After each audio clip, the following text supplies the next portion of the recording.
అందరికీ నమస్కారం అండి. ఇవాల్టి కథ సంధ్యావేళ పదమట దిక్కున ఆకాశం ఎర్రగా ఎవరో భయంకరంగా హత్య కావించబడినట్లుగా ఉంది. సుభద్ర పెరట్లో ఉన్న రుబ్బురోట్లో గారెల పప్పు రుబ్బుతూ ప్రయాసపడుతుంది. కాస్త దూరంలో జామ చెట్టు కింద వాలు కుర్చీలో ప్రశాంతంగా కూర్చొని ఉదయం చదవగా మిగిలింది ఏమైనా ఉందా అని చూస్తున్నాడు శేఖరం. కాసేపు పేపర్ అటు ఇటు తిరిగేసి ఏమోయ్ అయ్యిందా అడిగాడు రుబ్బురోల దగ్గరున్న సుభద్ర వైపు చూడకుండానే. తినటానికి మాత్రం రుచిగా ఉండాలి, రుబ్బేదాకా కాస్తంత ఆగలేరు సాగదీసింది సుభద్ర. నిజానికి అక్కడ ఆయనకి పని లేకపోయినా ఆ కాస్త సాటిస్ఫాక్షన్ అదే. తోడుండటం కూడా చేయకపోతే తిన్న గారెలు అరిగే వరకు తన విసుగంతా రికార్డు చేసి గ్రామ్ఫోన్లో వినిపిస్తూ ఉంటుంది సుభద్ర. కానివ్వు సుభద్ర, దోమలు కుట్టి చంపేస్తున్నాయి. మరే మిమ్మల్నే మరి చంపేది, నన్నైతే దారుణంగా మర్డర్ చేస్తున్నాయి. పొత్రం పిడిని వదిలి చేతులు తిప్పుతూ చెప్పింది సుభద్ర. వెదవెది, గారెలు తినాలంటే గంట కష్టపడాలి, అదే నమిలి మింగటానికి 10 నిమిషాలు కూడా కష్టపడాల్సిన పని లేదు. అమ్మో, ఇంత తిండి జాస తగ్గించుకోవాల్సిందే గట్టిగా నిర్ణయించుకున్నాడతను. శేఖరం కోర్టులో గుమస్తాగా పనిచేస్తూ చూసి చూడకుండా నొక్కేసిన దానితో సిటీకి దూరంగా తక్కువ రేటుకు 3 సెంట్ల ఫ్లాట్ కొనుక్కున్నాడు. అప్పటికే అక్కడున్న కొన్ని గుడిసెలు, రేకుల షెడ్లు వేసుకొని ఉన్నవాళ్ళు ఎంతో కొంత ఇచ్చుకొని స్థలం తమది అనిపించుకున్నారు. శేఖరం 2 బెడ్రూమ్లతో చిన్న డాబా ఇల్లు కట్టుకున్నాడు. పొల్యూషన్ లేదు, ప్రశాంత వాతావరణం. పిల్లలు కాలేజీ చదువులకు వచ్చేయడంతో ఇద్దరికి చెరో స్కూటీ కొనిచ్చి తాను బైక్ కొనుక్కున్నాడు. వారానికోసారి షాపింగ్ వగైరా అంటూ తిరిగొస్తారు. ఇలా కొన్నాళ్ళు ప్రశాంతంగా ఉన్నా ఆ ఏరియాలో ఎలా వచ్చి పడ్డారో గాని అంతా మాస్ ఏరియాలా తయారైపోయింది. ఆడపిల్ల దివ్య కాలేజ్ నుంచి ఇంటికొచ్చే వరకు భయమే. అలాగే దీపేష్ కాస్త తుంటరివాడు. వాడెక్కడ వాళ్ళతో తగుకి దిగుతాడో అని శేఖరానికి దిగులు. ఆ ఏరియా నుంచి వాళ్ళను ఖాళీ చేయించటం వీలవుతుందేమో అని లాయర్లని, జడ్జిల్ని, ఆఖరికి ఏరియా ఎమ్మెల్యే గారిని కూడా కదిలించాడు శేఖరం. కానీ లాభం లేకపోయింది. కారణం, వాళ్లకు పట్టాలున్నాయి, కొందరు కొనుక్కున్న వాళ్ళున్నారు. అందులో వాళ్ళను కదిలించాలంటే ముందు నువ్వు కదలాల్సి ఉంటుందని ఎమ్మెల్యే గారి పిఏ చక్కగా వివరించి చెప్పేసరికి సైలెంట్ అయిపోయాడు శేఖరం. ఇంక లోపలికి పదండి అంది సుభద్ర పిండి గిన్న చేత్తో పట్టుకొని. లంకా దహనం కావించి చాలా మంచి పని చేసిన హనుమంతుడిలాగా సుభద్ర మందహాసం చేసింది. అమ్మయ్య, బతికించావు మనసులో అనుకోబోయి పైకి అనేసి పేపర్ దాంతోపాటు కుర్చీ కూడా మడత పెట్టేసి లోపలికి నడిచాడు శేఖరం. చక్కగా టీవీ ముందు సెటిల్ అయ్యాడు. వేడివేడి నూనెలో భార్య వేసే గారెల శబ్దాన్ని బట్టి ఎన్ని గారెలు వేస్తుందో లెక్క పెడుతూ గుమ్మం వైపు చూస్తున్నాడు శేఖరం. గారెలు, అల్లం పచ్చడి, మంచినీళ్లు తెచ్చి భర్త ఎదురుగా టీపై మీద పెట్టి ఇక కానియండి అన్నట్టు చూసింది సుభద్ర. పిల్లల్ని రాని కలిసి తిందాం అంటూ మరోసారి గుమ్మం వైపు చూశాడు. ఈ పాటికి వచ్చేయాలి కదా అన్నాడు భార్య వైపు చూసి. మీ గడియారం నిన్న 7 గంటలకు ఆగిపోయింది, ఇప్పుడు టైం 6 అయింది, ఇంకో అరగంటలో వస్తారు వాళ్ళు ప్లేట్ అందిస్తూ అంది సుభద్ర. అంతలోనే పిల్లలు వచ్చేశారు. వాళ్ళు ఫ్రెష్ అయ్యి వచ్చి, మమ్మీ ఈ రోజుల్లో కూడా ఇంకా గారెలు బూరెలు చేస్తావేంటి దీపేష్ చిరాగ్గా అంటుంటే శేఖరం కల్పించుకున్నాడు. తింటే గారెలు తినాలి, వింటే భారతం వినాలి అన్నారు గాని పానీపూరీలు, బర్గర్లు తినాలని అనలేదు. Please dad, spellings, meanings, compositions వద్దు కానీ మమ్మీ చేసిన గారెలు తినటానికి నాకు అబ్జెక్షన్ లేదు అంటూ దివ్య గారె తుంచి నోట్లో పెట్టుకుంది. అంతలోనే ఒక ఆర్తనాదం వినిపించింది. ఎప్పట్లాగే ఓర్ నాయనో సంపేస్తున్నాడు రోయ్ అంటూ. శేఖరం, సుభద్ర ముఖాలు చూసుకున్నారు. పిల్లలు అవేం పట్టించుకోలేదు. ఈ పాడుగోల వినలేక చచ్చిపోతున్నాం, మా 5-6 మందగోల, రామరామ విసుక్కుంది సుభద్ర. ఈ రోజుల్లో కూడా ఇలా హౌస్ టార్చర్ భరించటం నాన్ సెన్స్. పోలీస్ కంప్లైంట్ ఇవ్వచ్చుగా డాడీ దీపేష్ అన్నాడు. పోలీస్ కంప్లైంట్ కాదు, చంపేయాలి, బ్లడీ ఇడియట్! దివ్య కళ్ళల్లో క్రోధం. పడగ విప్పిన త్రాచుపాములా బుసకొడుతుంది. చాలేంది, అదంతా మనకెందుకు గాని ముందు గారెలు తినండి అంటూ సుభద్ర వెళ్ళి వీధి తలుపులు దగ్గరికేసి వచ్చింది. ఎందుకో గారెలు రుచి తగ్గినట్లుగా అనిపించాయి శేఖరానికి. వారం రోజుల క్రితం తన ఇంటి గేటు దగ్గరున్న శేఖరం దగ్గరకొచ్చింది కస్తూరి. మొహమాటంగా తచ్చాట్టు, అయ్యగారు మీరు సాయం చేయాలండి అని అడిగింది. గతుకుమన్నాడు శేఖరం. ఎందుకంటే సాయం అనే మాటను ఎవరు ఉచ్చరించినా అతనికి డబ్బు సాయంగానే కనిపిస్తుంది. చూస్తే ఆ అమ్మాయి నిండు గర్భిణిలా ఉంది. అవసరానికి డబ్బు కాకపోతే ఇంకేం అడుగుతుంది అని అనుకుంటూనే ఏమిటి అని అడిగాడు అనాసక్తిగా. మా ఇంటాయన ఆటో తోల్తాడయ్యా, సంపాదించిందంతా ఖర్చు పెట్టేస్తాడు. ఏతయ్యా ఇది? ఇత అయితే సంసారం ఎత్తగడతాడయ్యా అని అడిగితే నువ్వు ఉన్నావుగా అంటాడయ్యా. ఇంట్లో చిన్న పిల్లాడున్నాడయ్యా, కడుపులో ఓ బిడ్డ, నేనేటి చేయగలనయ్యా అంటూ ఇంకా ఏదో చెప్పబోతున్న కస్తూరిని వారించాడు. నాకివన్నీ ఎందుకు చెప్తున్నావమ్మాయి? అసలు విషయం చెప్పు, కోర్టుకు టైం అవుతుంది నాకు విసుగ్గా అన్నాడు. అదేనయ్యా, మీరు పాలి ఆయనకు 4 మంచి మాటలు చెప్తే నవ్వాడు శేఖరం. తాగుబోతులు మాట మీద కంటే మందు మీదే ఎక్కువగా నిలబడతారని నాకెన్నో అనుభవాలు చెప్పాయి. ఎంతమందిని చూశానని అనుకున్నాడు అతని మనసులోని మాటల్ని చదివేసిన దానిలాగా. కాదయ్య గారు, మీరు పాలు చెప్పండి చాలు. చదువుకున్నారంటే మా ఆయనకు గురి ఎక్కువయ్యా. ఎట్టాగన్నా ఆ పాడు తాగుడు మానెత్తే ఆడంట మంచోడు లేదయ్య గారు. ప్రాధేయపడుతూ కాళ్ళు పట్టుకోపోతుంటే శేఖరం వద్దని దూరంగా జరిగాడు. సర్లే వెళ్ళు అన్నాడు. అప్పటికేదో చెప్పాడు గాని తర్వాత విషయం మర్చిపోయాడు. ఓ విధమైన నిర్లిప్తతతో ఆ విషయం వదిలేశాడు. కానీ ఇప్పుడు ఆ పిల్ల ఆర్తనాదం మనసును మెలేస్తున్నట్లుంది. ఆ అమ్మాయి తననేం పెద్ద సాయం అడగలేదు, 4 మంచి మాటలేగా అడిగింది. ఈ విషయమే తను సుభద్రకి చెప్పినప్పుడు తాగుపోతులతో మనకెందుకటగోలా, వాడు వినకపోగా అందరితో చెప్పి అల్లరి చేస్తే మన పరువు పోతుంది. పైగా మనకి 2 పిల్లలున్నారు. వాడు వాళ్ళనేమైనా అంటే ఎలాగండి? ఈ విషయాలు పట్టించుకోకండి అంది సుభద్ర. ఆ అమ్మాయి గర్భవతి. పాపం దెబ్బ తగలరాని చోట తగిలితేనో. శేఖరానికి ఆ రాత్రి ఎంతకీ నిద్ర రాలేదు. అర్ధరాత్రి వాళ్ళంతా చెమటలు పట్టేసి గుండె పట్టినట్లనిపించి ఉలిక్కిపడి లేచి కూర్చున్నాడు. తన వాళ్ళు ప్రశాంతంగా నిద్రపోతున్నారు. ఉండి ఉండి కుక్కల అరుపులు వినిపిస్తున్నాయి. ఎవరో బాధగా మూలుగుతున్నట్లు శబ్దం.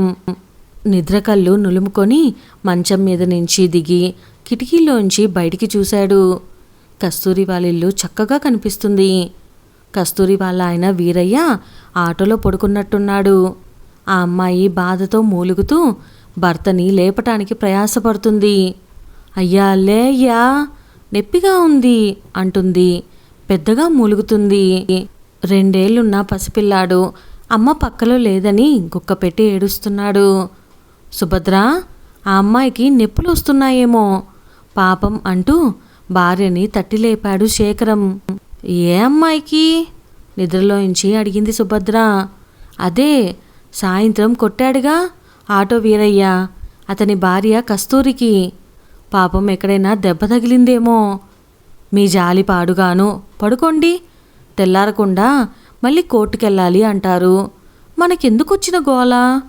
వాళ్ళే ఏదో కింద మీద పడతారులేండి అని అటు తిరిగి పడుకుంది సుభద్ర. శేఖరం బాత్రూంకి వెళ్ళి వచ్చాడు. మంచినీళ్ళు తాగాడు. గుండె భారంగా కొట్టుకున్నట్లు లోపల ఏదో అలజడి. అదేంటో తెలియడం లేదు. మంచం మీద వాలాడు. కళ్ళు మూసుకున్నా నిద్ర రావటం లేదు. మూలుగు వినిపించటం లేదు. శేఖరం గబాలన లేచి కూర్చున్నాడు. గోడ వంకిన తగిలించి ఉన్న షర్ట్ అందుకున్నాడు. సెల్ ఫోన్ తీసుకొని మెల్లగా వీధి తలుపు తెచ్చుకొని బయటకు నడిచాడు. సుభద్ర ఉలిక్కిపడి లేచింది. ఎక్కడికి? భయం భయంగా అడిగింది భర్త వైపు చూసి. నువ్వు రా నాతో ఆజ్ఞాపించాడు శేఖరం. సుభద్ర గొనుక్కుంటూనే అతన్ని అనుసరించింది. వీళ్ళు వెళ్ళేసరికి ఇద్దరు ముగ్గురు ఆడవాళ్ళు ఏం చేయాలో అర్థం కాక కంగారు పడుతున్నారు. కస్తూరి కాళ్ళ దగ్గర రక్తస్రావం. ఆ అమ్మాయికి మూలిగే ఓపిక కూడా లేనట్టుగా ఉంది. వీరయ్య ఆటోలో బండరాయిలా పడుకున్నాడు. ఏమైంది? కంగారుగా అడిగాడు శేఖరం. అయ్యగారు, కాన్పొచ్చేటట్టుగా ఉంది గాని బిడ్డ అడ్డం తిరిగింది. పెద్ద పానం పోయేటట్టుంది. ఆ దొంగ సచ్చినోడు నెగటం లేదు అందో ముసలావిడ. శేఖరం ముందు ఓ స్టూలు పీట వేసింది. వాడేదో తాగి వాగుతున్నాడు. అలాంటప్పుడు ఈ అమ్మాయి కామ్గా ఉండొచ్చుగా. ఏదో ఒకటి అంటూ వాణ్ణి రెచ్చగొడుతుంది. పాపం, నెలలు నిండిన దాన్ని ఎక్కడ కొట్టాడో ఏమిటో. తాగిన మైకంలో ఉన్నవాడు పశువుతో సమానం అంటారు. కనీసం ఈ పెళ్ళైనా ఓపికతో ఉండొచ్చుగా విసుగ్గా అంది సుభద్ర. భార్య వైపు విచిత్రంగా చూశాడు శేఖరం. ఆ సమయంలో ఆమె అలా మాట్లాడటం అతనికి నచ్చలేదు. తన సంపాదనకు, తన ఉన్నతికి తన భార్య సుభద్రే మూల కారణం అనుకుంటూ ఉంటాడు శేఖరం. కానీ ఇప్పుడేంటో సుభద్ర మాట తీరు అతనికి నచ్చలేదు. గవర్నమెంట్ హాస్పిటల్కి ఫోన్ చేశాడు. వాళ్ళు అంబులెన్స్ లేదంటూ నిద్రలో జోగుతున్నట్టుగా మాట్లాడి ఫోన్ పెట్టేశారు. 24 గంటలు మా సేవలు వినియోగించుకోండి అంటూ గవర్నమెంట్ ప్రకటనలు గుప్పిస్తూ ఉంటుంది. తీరా చూస్తే మనిషి ప్రాణం పోయే అత్యవసర పరిస్థితిలో అర్ధరాత్రి పూట కనీసం ఏ కష్టం వచ్చిందని కూడా తెలుసుకోకుండా ఫోన్ పెట్టేశారు. ఆలస్యం అయ్యే కొద్దీ ఆ అమ్మాయి పరిస్థితి ఏమవుతుందో ఏమిటో. తనకు తెలిసిన ప్రైవేట్ హాస్పిటల్కి ఫోన్ చేసి ఎమర్జెన్సీ కేసు అని చెప్పి వెంటనే అంబులెన్స్ పంపించండి అని అడిగాడు. అందుకు బదులుగా రిసెప్షనిస్ట్, సార్ ఇప్పుడు ఆ ఏరియాకి రావటం కష్టం సార్ అంది. పోనీ రేపు 2 డెడ్ బాడీస్ని తీసుకెళ్తాం కుదురుతుందా? గట్టిగా అరిచాడు శేఖరం. అటువైపు నిశ్శబ్దం. చెప్పండి సార్ అడ్రస్ అడిగింది రిసెప్షనిస్ట్. గంటలో అంబులెన్స్ వచ్చింది. 2 ఆడవాళ్ళని కస్తూరికి సాయంగా వెళ్ళమని శేఖరం ఇంటికి వెళ్ళి బీర్వాలోంచి చేతికి అందిన నోట్ల కట్ట తెచ్చి జీవితంలో మొదటిసారి కస్తూరి కోసం వాళ్ళకిస్తుంటే సుభద్రకు కళ్ళు తిరిగినంత పనైంది. తను రూపాయి జాగ్రత్త చేసింది ఈ అలగా జనం కోసమా? ఇలా దాన ధర్మాలు చేసుకుంటూ పోతే పిల్లలకు చిప్పే మిగులుతుంది అంటూ ఇంటికొచ్చినప్పటి నుంచి చెప్తూనే ఉంది సుభద్ర. ఆ అమ్మాయిని, ఆమె కడుపులో ఉన్న బిడ్డని కాపాడు తండ్రి అని ప్రార్థించాడు శేఖరం. జీవితంలో మొదటిసారి ఇలా మరొకరి కోసం దేవుణ్ణి ప్రార్థించటం మనసుకెంతో బాగున్నట్టుగా అనిపించింది. శేఖరం గుండె తేలికపడ్డట్టుగా అనిపించింది. మంచం మీద వాలగానే నిద్ర ముంచుకొచ్చింది. మర్నాడు హాస్పిటల్కి ఫోన్ చేస్తే ఆపరేషన్ చేశారు. ఆడపిల్ల పుట్టింది. తల్లి బిడ్డ 2 బాగానే ఉన్నారు. ఇంకాస్త ఆలస్యమైతే తల్లి ప్రాణం పోయేది అని కబురు తెలిసింది. ఎంతో సంతోషించాడు శేఖరం. కందకు లేని దొరదా కత్తిపేటకెందుకన్నట్లు కట్టుకున్న ఆ మొగుడికి లేని ఆరాలు ఈయనగారికి ఎందుకో మరి అంటూ దెబ్బపోచింది సుభద్ర. చాలా రోజులు కస్తూరి వాళ్ళ ఆయన శేఖరం ముందుకు రావటానికి సిగ్గుపడేవాడు. తర్వాత రోజు ఆటోలో దివ్యను తీసుకొచ్చి ఇంటి దగ్గర దింపేసరికి అమ్మాయి స్కూటీ ఏమైంది? వీడేంటి తన కూతుర్ని ఆటోలో దించాడు అని కంగారు పడ్డాడు శేఖరం. అయ్యగారు, అమ్మాయి గోరి బండి ఆగిపోయిందండి. బండిని మెకానిక్కి అప్పగించి నానే దగ్గరుండి తీసుకొచ్చానండి. నువ్వెళ్ళు తల్లి లోపలికి. రేపు బండి బాగైపోద్దిలే. మెకానిక్కు నాకు బాగా ఎరిగినోడే. బెంగపడుగు తల్లి, ఎల్లమ్మా అంటుంటే వింతగా చూశాడు శేఖరం. నాన్నకో ఫోన్ చేయొచ్చు కదే. ఆ ముదరస్టపు ముండా కొడుకు ఆటోలో నువ్వు రావడమేంటసలు? దీపేష్ ఏమయ్యాడు? వాడితో కలిసి రావచ్చుగా. సుభద్రమ్మ స్తోత్రం మొదలుపెట్టింది. ఆమెకసలు వాళ్ళంటేనే చిరాకొచ్చేస్తూ ఉంటుంది. అబ్బా, ఎలాగోలో వచ్చాను కదా, ఆపుతావా నీ గోలా? నాన్నకు ఫోన్ చేస్తే స్విచ్ ఆఫ్ వచ్చింది. ఎన్నిసార్లు ఫోన్ చేసినా దీపేష్ గాడు కూడా కాల్ కట్ చేశాడు. ఆ టైంకి దేవుడు వస్తాడా నా కోసం? వీరయ్యే దేవుడిలా వచ్చాడు. చాలా, ఇంకా ఏమైనా వివరాలు కావాలా అనేసి బాత్రూంలోకి వెళ్ళిన కూతుర్ని ఆశ్చర్యంగా చూశాడు శేఖరం. ఏదో జరిగింది, లేకపోతే దివ్యలో ఇలాంటి నెర్వస్నెస్ ఎప్పుడూ చూడలేదతను. ఎప్పుడూ హుషారుగా కామెంట్స్ చేస్తూ, విషయాన్ని సింపుల్గా తేల్చేస్తూ, అవసరమైనప్పుడు అల్ట్రా మోడ్రన్గా కనిపించే దివ్యలో ఈ షేడ్ సంథింగ్ రాంగ్ ఆలోచిస్తూ మౌనంగా ఉండిపోయాడు శేఖరం. కొన్ని సంఘటనలు మనసుకు బరువుగాను ఆందోళన కలిగించేవిగాను ఉంటాయి. అలాంటి ఆందోళనే పడుతున్నాడు శేఖరం. కస్తూరి ప్రసవం కోసం ఖర్చు చేసిన డబ్బు 1-2 రోజుల్లోనే రికవరీ అయిపోయింది శేఖరానికి. జడ్జి గారికి కేసు వివరాలు వినిపించే కోర్టు గుమస్తాగా కేసులో కీలకమైన పాయింట్స్ దగ్గర సలహాలు, సంప్రదింపులు, కొన్ని సహాయ సహకారాలు ఇవ్వడం, ఎలాగో బాగా వంట పట్టించుకున్న శేఖరానికి ముడుపులు చాలా రకాలుగా అందుతూ ఉంటాయి. కస్తూరికి ఇచ్చిన డబ్బు దేవుడు హిండీలో వేసినానని సంతృప్తి పడ్డాడు శేఖరం. కస్తూరి బిడ్డను తీసుకొని ఇంటికి వచ్చాక వీరయ్య తన ఆటో కుదవ పెట్టి కొంత డబ్బు తనకివ్వటానికి తెచ్చిచ్చినప్పుడు అతనికి గట్టిగానే వార్నింగ్ ఇచ్చాడు శేఖరం.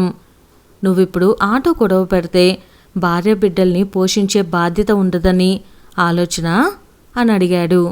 కాదండి, ఆటో అద్దెకిస్తారండి అన్నాడు వీరయ్య. నీ సంపాదన ఆటో కిరాయికి కుదవ పెట్టిన ఆటో వడ్డీకి నీ తాగుడికి అయినా సరిపోతుందా? సూటిగా అడిగాడు శేఖరం. తల వంచుకున్నాడు వీరయ్య. నీతో పాటు తాగే వాళ్ళందరికీ నా మాటగా చెప్పు, మీరు తిమ్మిరి దిగేదాకా తాగండి, తిరగండి, అంతేగాని ఆడదాని మీద చెయ్యేస్తే ఊరుకోరు అయ్యగారు అని చెప్పు. మొన్న నువ్వు కొట్టిన దెబ్బలకి ఆమె ఒక్కరితే కాదు, నిండు ప్రాణాలు 2 పోయేవి. నువ్విప్పుడు తీరిగ్గా ఆటో కుదవపెట్టి డబ్బు తెచ్చి ఇచ్చేస్తున్నావు, ప్రాణాలు పోతే ఏం కుదవపెట్టి తిరిగిస్తావు? శేఖరం అడుగుతుంటే వీరయ్యతో పాటు వచ్చిన మరో 4 పెద్ద మనుషులు తెల్లమొహాలేశారు. ఏదో డబ్బిచ్చేసి సాయం చేసినందుకు కృతజ్ఞతలు చెప్పేస్తే సరిపోతుందనుకొని వచ్చారు. ఇప్పుడు ఈయన నిలదీస్తుంటే జవాబుల సంగతులు ఎలా ఉన్నా నోరు పెగలటం లేదు వాళ్ళకి. తలంచుకొని ఏదో పని ఉన్నట్టు కాలగోలు చూసుకుంటున్నారు. ఆడవాళ్లను హింసించే వాళ్ళని శిక్షించటానికి ఎన్ని కఠినమైన చట్టాలున్నాయో మీకు తెలుసు. ఒక్కోసారి ఇరుక్కుంటే మరిక బయటికి రారు. నేను తలుచుకుంటే 7 కాదు 14 ఏళ్ళు జైల్లో పెట్టిస్తాను. కస్తూరి గనక ఒక్క ఫిర్యాదు కాగితం మీద రాసిచ్చిందంటే నీ ఉనికి ఉండదు. అంత పెద్ద శిక్ష వేస్తారు పోలీసులు. అర్థమైందా? ఇది నా మాటగా నీ తాగుబోతు ఫ్రెండ్స్ అందరికీ చెప్పు. పోయి ఈ డబ్బు ఆటోని కుదవపెట్టకున్న వాళ్ళకి తిరిగిచ్చేసి ఆటో తెచ్చుకో. కస్తూరి కోసం ఇస్తే అది నా మేనకోడల కోసం అనుకున్నాను అన్నాడు శేఖరం ఆవేశంగా. వీరయ్య ఒక్క మాట కూడా మాట్లాడలేదు. తర్వాత తాగుతున్నాడో మానేసాడో గాని వాళ్ళింట్లో నుంచి మాత్రం కస్తూరి ఏడుపులు వినపడలేదు. ఇది జరిగి కొన్ని రోజులైపోయింది. వీరయ్య ఎదురుపడ్డా గాని మాతామంతి లేకుండా శేఖరాన్ని తప్పుకొని పోతున్నారు తప్ప ఎలాంటి గొడవ లేదు. ఇప్పుడు వీరయ్య ఆటోలో దివ్య వస్తుంది. అదీగాక దివ్య బిహేవియర్ ఆందోళనగా ఉంది శేఖరంకి. డబ్బు సంపాదనలో పడి తను పిల్లల్ని పట్టించుకోవటం లేదా? మొదటిసారి భయం కలిగింది శేఖరానికి. మర్నాడు దివ్య కాలేజీకి వెళ్ళనంటే తను దిగపెడతాను రమ్మన్నాడు శేఖరం. నేను రాను, మీ దారిన మీరు వెళ్ళొచ్చుగా అని గట్టిగా అరిచింది. ఏం జరిగిందో నిన్నటి నుంచి ఇదలా అరుస్తుంది. పోలీస్ కంప్లైంట్ ఇవ్వండి. 4 తన్నితే ఆ ఈరిగాడే నిజం చెప్తాడు ఘెయ్యమంటూ ఓ సలహా పారేసింది సుభద్ర. ఏం నిజం కావాలమ్మా నీకు? నిలదీస్తున్న కూతుర్ని ఏమనాలో అర్థం కానట్టుగా చూస్తుండిపోయారు భార్యాభర్తలిద్దరూ. ఏమీ అడగద్దు అన్నట్టు శేఖరం భార్యకు సైగ చేసి కోర్టుకు వెళ్ళిపోయాడు. అక్క మూడ్ బాగున్నట్లు లేదు అనుకుంటూ దీపేష్ తన తారిన తాను కాలేజ్కి వెళ్తున్నాడు. 4 రోజుల తర్వాత దివ్య కాలేజ్కి ఎందుకు రావటం లేదని ప్రిన్సిపల్ కాల్ చేసింది. హెల్త్ ప్రాబ్లం అంటూ లీవ్ లెటర్ ఇచ్చి వచ్చాడు శేఖరం. ఆ తర్వాత ప్రశాంతంగా దివ్య చెప్పింది విన్న శేఖరం జీవితంలో మొదటిసారి భయపడ్డాడు. అది రాత్రి సమయం అని కూడా మర్చిపోయి మరోసారి కస్తూరి ఇంటివైపు నడిచాడు. అప్పటికే అన్నాలు తిని పిల్లలిద్దరినీ భుజాల మీద ఎక్కించుకొని జోలపాటలు పాడుతున్నాడు వీరయ్య. కస్తూరి గిన్నెలు కడుక్కుంటుంది. శేఖరాన్ని చూడగానే ఇద్దరూ కంగారు పడిపోయారు. కస్తూరి గబగబా స్టూలు పీట తెచ్చి వేసింది. ఏటయ్య గారు, ఇంత రాత్రి వేళ మీరొచ్చారు? కేకేస్తే నేనే వచ్చేవాణ్ణి కదా. చేతులు కట్టుకొని నిలబడి అడిగాడు వీరయ్య.